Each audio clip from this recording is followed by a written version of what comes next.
Bom, vamos em frente. Bom, agora vamos começar a falar dessa interação nanotecnologia-computação. Como eu disse para vocês, eu vou falar um pouco mais de como a nanotecnologia pode ajudar a computação, né? Como é que a gente pode pensar em computadores no futuro, tá? Mas, para não deixar batido, eu vou falar um pouquinho de como a computação pode ajudar a nanotecnologia, tá? Vou dar pelo menos os princípios de como essas coisas funcionam. Antes de falar isso, eu vou falar um pouquinho sobre a taxonomia da nanotecnologia, uma divisão da nanotecnologia que eu fiz.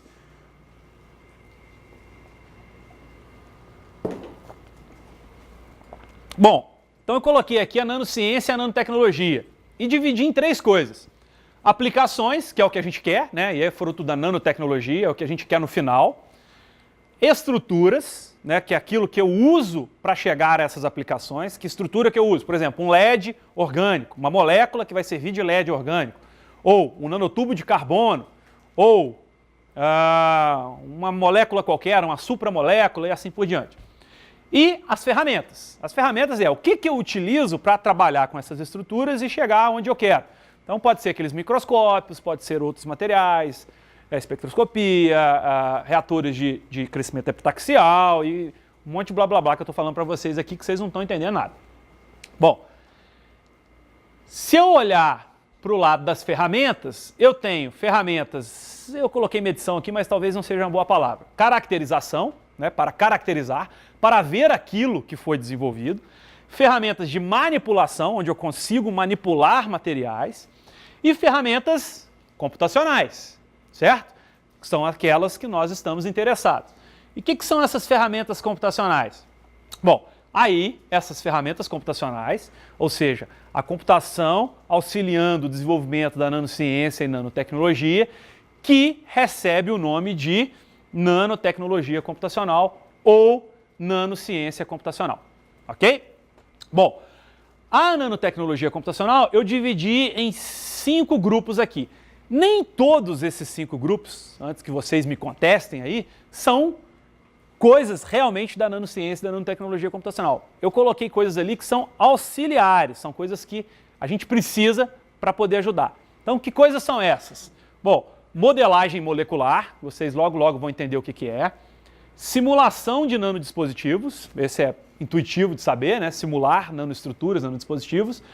Computação de alto desempenho, esse aqui é um dos que eu disse que é para auxiliar, né? De cara vocês veem, olha, computação de alto desempenho não é algo de nanotecnologia, mas é algo que a nanotecnologia precisa muito, ok? Nanoinformática, talvez seja um termo novo aí para vocês, tá? E computação inspirada na nanotecnologia. Vamos em frente. O que é modelagem molecular? Vamos ver cada uma dessas caixinhas. A modelagem molecular são os métodos e técnicas computacionais que são usados para, entre aspas, imitar o comportamento de sistemas atômicos e moleculares. Então, é como se fosse uma simulação, mas muito mais que a simulação, é um cálculo teórico, né, que eu considero as partículas isoladas, por exemplo, considero átomos, então eu considero um átomo ligado em outro átomo, ligado em outro átomo e faço os cálculos para entender esse tipo de estrutura. E que tipo de cálculo eu posso fazer? Que tipo de propriedade eu posso obter daí? Obviamente, as propriedades mais interessantes são as propriedades estruturais, como o material é estruturado, ou seja, como uma molécula está formada em 3 dimensões. São informações importantes, né? Os biólogos adoram isso, com proteínas e coisas assim, para produzir remédios e coisas desse tipo, né? Eu quero saber sobre as propriedades eletrônicas dos materiais. Propriedades eletrônicas não é da eletrônica de vou fazer transistores, resistores e coisas desse tipo, não. Uma ligação química é uma propriedade eletrônica. Por exemplo, uma ligação covalente é quando 2 átomos trocam, compartilham elétrons. Lembram disso lá da escola? Faz tempo, hein? Faz tempo, mas lembram, né? Quando 2 átomos compartilham elétrons, ou por exemplo, a molécula de água tem um átomo de oxigênio, 2 átomos de hidrogênio, e aí eles compartilham os elétrons para fechar as suas camadas, lembra as suas camadas de valência e assim por diante. Essa troca de elétrons, estou falando de elétron, então é uma propriedade eletrônica, tá? Então eu quero entender essas propriedades eletrônicas. Quero entender a energia das estruturas, para saber se ela é uma estrutura estável, uma estrutura meta-estável, ou seja, ela é estável, mas poderia ser mais estável, ou se ela é uma estrutura instável, que daquela forma ela não vai existir na natureza. Tá? Quero saber propriedades ópticas, propriedades térmicas e assim por diante. Ok? Várias coisas que eu posso obter daí. Bom, essa modelagem molecular eu posso fazer de várias formas distintas. Primeiro, mecânica molecular. Segundo, semi-empírico. Terceiro, quântico. E quarto, dinâmica molecular. Os nomes são meio esquisitos, né? Alguns deles. Mas eu vou explicar muito rapidinho para você como é que essas coisas funcionam. Bom, primeiro, voltei aqui. Primeiro, o quântico. O que é o quântico? Opa, eu disse que lá na ordem de escala nanométrica, a física quântica predomina com relação à física clássica, certo? Então eu tenho que entender o material estudando um pouco de quântica. Se eu estou fazendo a modelagem molecular, né, ou se não uma simulação atomística, né, pensando átomo a átomo, é pior ainda, porque um átomo é muito menor do que um nanômetro, certo? Então é muita física quântica. Então eu tenho que usar a teoria quântica para poder simular esse tipo de estrutura, ok? Esse é o caso ideal. Então eu tenho que resolver a equação, a famosa equação de Schrödinger, que é a equação que caracteriza um sistema quântico, ok? Bom, o problema é que a equação de Schrödinger não tem solução exata possível, né? Eu não consigo fazer analiticamente a equação de Schrödinger, a não ser para sistemas muito simples, como por exemplo o átomo de hidrogênio, que tem um próton e um elétron, como vocês sabem. Se eu quiser fazer a mesma conta para um átomo de hélio, que tem 2 elétrons, a solução, eu não posso até escrever a equação, mas eu não tenho solução analítica. Eu tenho que partir para a solução numérica, aproximações e coisas desse tipo.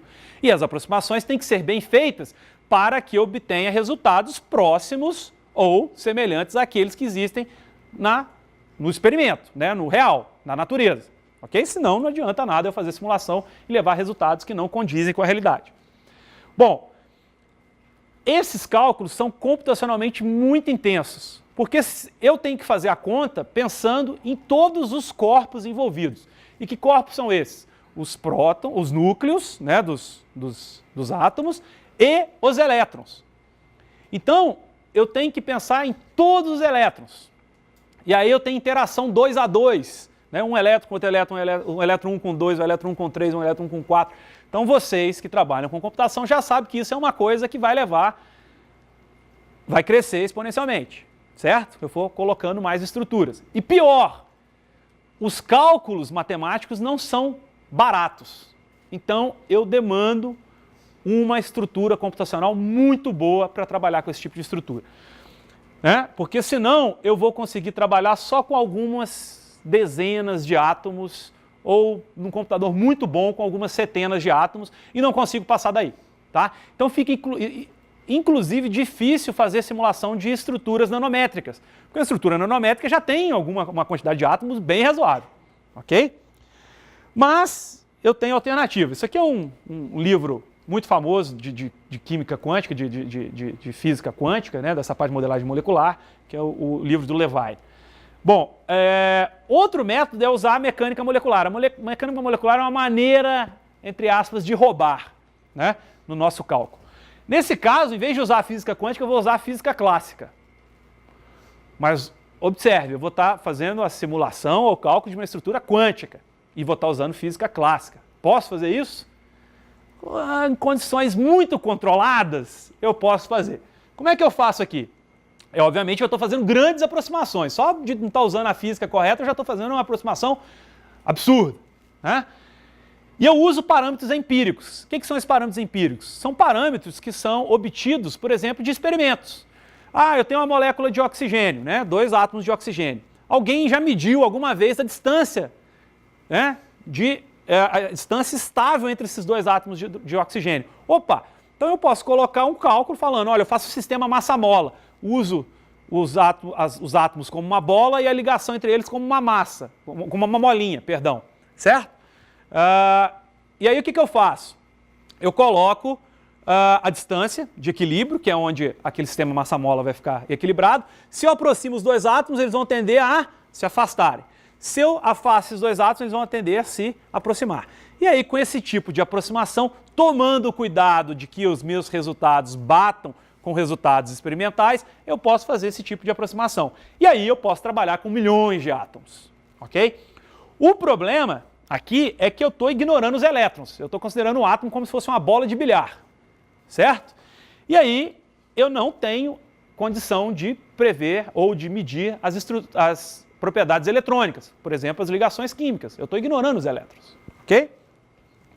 Bom, então seria um sisteminha tipo esse aqui, ó. Estou ligando moléculas de água com molinhas. Bom, aliás, quem desenvolveu esses modelos de ligações, esses tipos de cálculo, os pesquisadores que fizeram isso ganharam o Prêmio Nobel de Química do ano passado. Então foi um Prêmio Nobel de Química, entre aspas, computação, certo? Então a computação que não tem Prêmio Nobel, né, de certa forma ganhou com os químicos lá, né, por desenvolver esse tipo de processo. Graças aos computadores. Se não tivesse computadores, a gente não teria capacidade de fazer esse tipo de cálculo. Bom, o semi-empírico é algo híbrido entre o clássico e o quântico. Então eu faço uma mistura desses dois casos. O que eu faço? Eu uso alguns parâmetros empíricos, mas não muitos. E aí eu já consigo trabalhar, por exemplo, com milhares de átomos. Não com milhões, mas nem com poucos. Mas eu consigo trabalhar com uma quantidade razoável.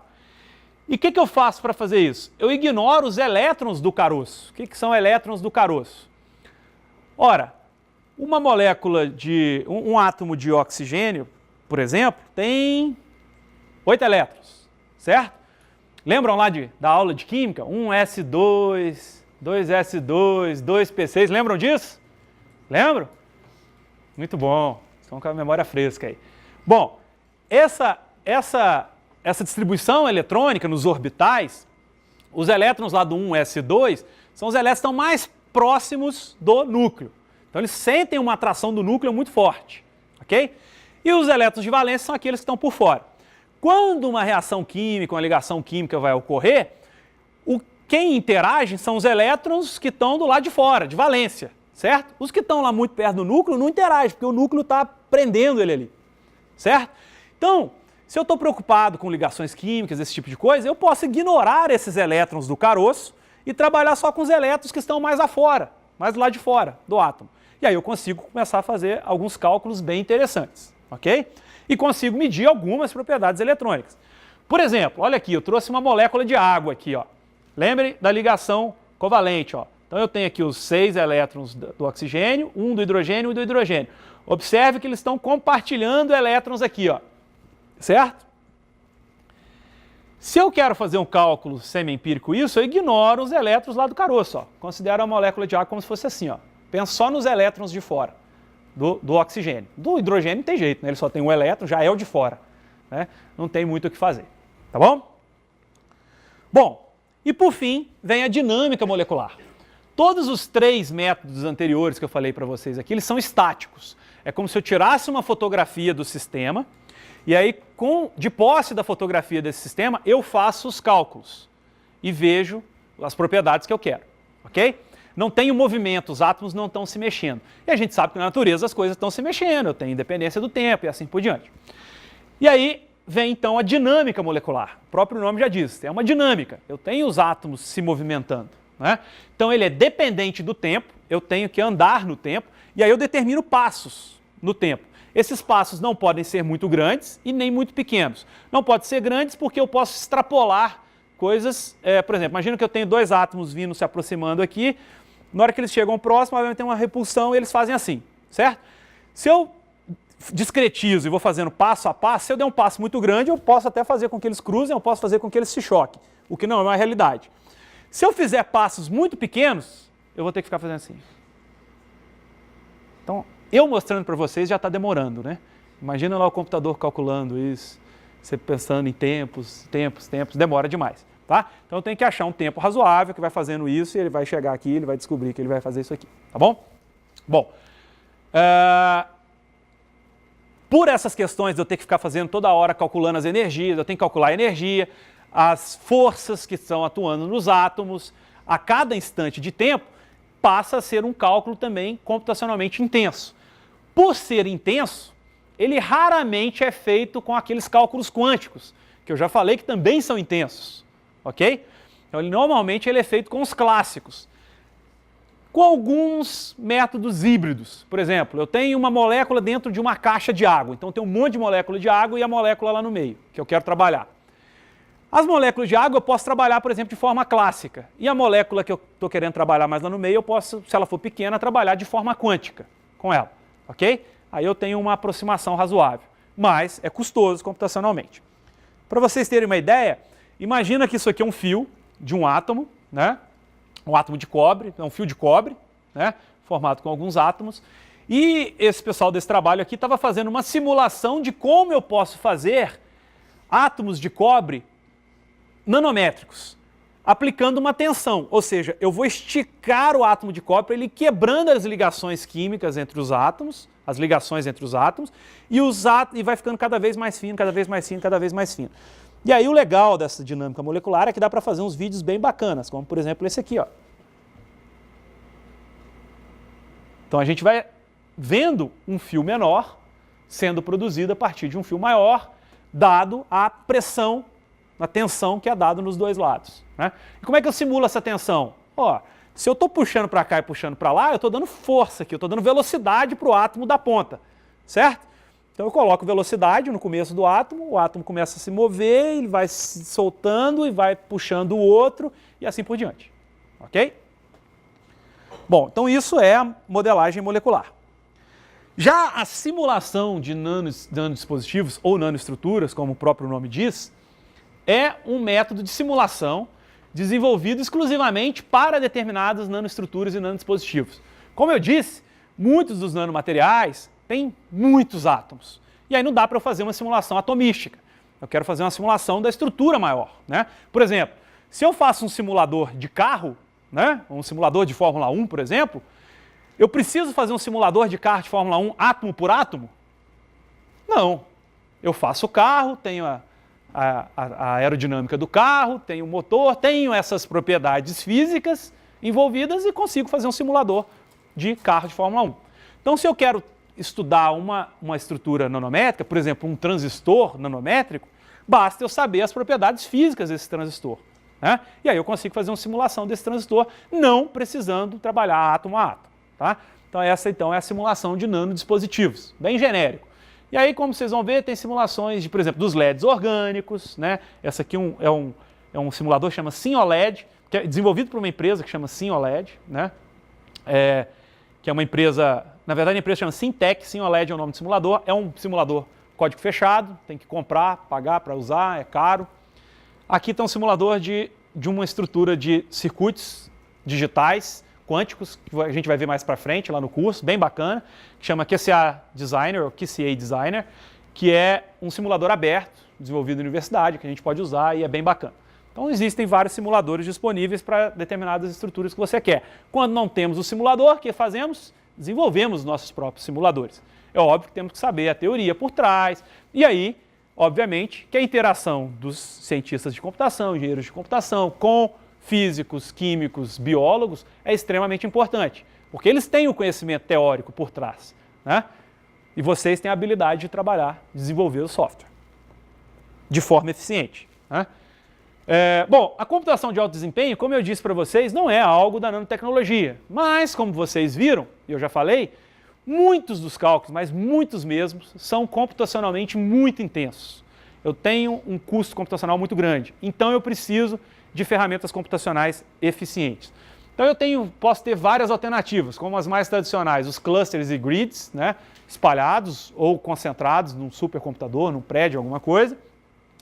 Eu tenho agora, recentemente, os processadores gráficos, né, as GPs, GPUs e assim por diante. Eu tenho os hardwares reconfiguráveis, que eu posso reconfigurá-lo para atender a algo específico, como por exemplo uma FPGA. Eu posso criar um circuito eletrônico que faz um cálculo computacional para mim, tá? E posso também desenvolver novas arquiteturas computacionais, né?